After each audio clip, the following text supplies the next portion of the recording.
The time is 5:38. Alex, there's so much going on this weekend, like you said earlier. The pollen.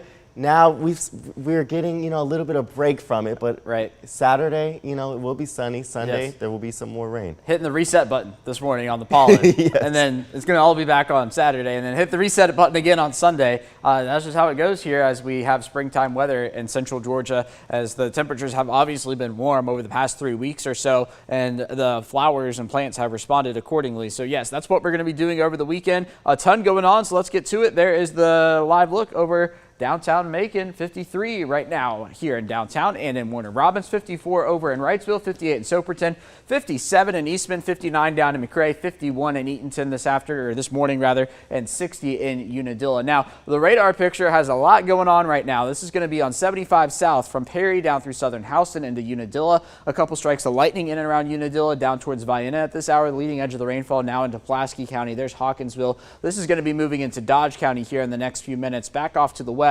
Over in Sumter County this morning, some fairly heavy downpours and even some rumbles of thunder in and around Americus in the Plains area right now. That's sliding down to the south and east. So heads up Vienna, Cordele, and down towards Ashburn. This headed your way here in the next few minutes. And this is a continuation of what we've seen over the past 24 hours or so. It picked up over an inch of rainfall through parts of Wilkinson County on up into Jones, Macon-Bibb. There's Monroe up into Upson. That band of rain goes all the way to the Alabama state line. Elsewhere, about a quarter to a half inch of rain across the area. And there's more to come over the next few hours from Atlanta back out through Birmingham this morning. In fact, between Birmingham and Montgomery, a pretty good cluster of storms that's moving to the south and east as we head through the morning hours. So here's the details on Future View. You can see that cluster of storms making their way towards Taylor County and over towards Columbus by about 10 a.m., sliding down to the south and east by the noon hour, raining in Wrightsville, Dublin, Eastman, Vidalia, hanging on to the rainfall, Eatonton, Milledgeville, Macon, Forsyth. But then once we get later into the afternoon, we'll get some breaks in the clouds and the rain will begin to clear.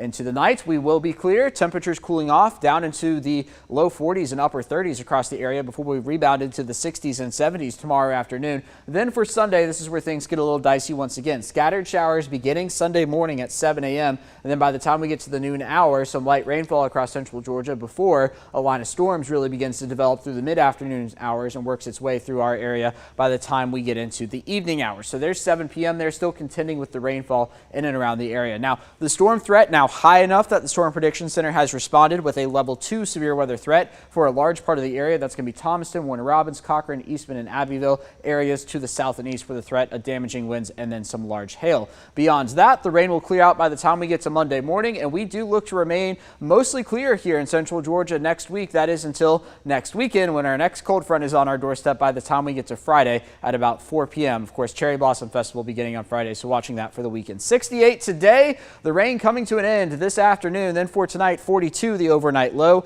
sunset at 6:39. The Forsythia Festival is this weekend. Saturday, the much better day than Sunday with an 80% chance of storms on Sunday, and then much cooler as we get into next week.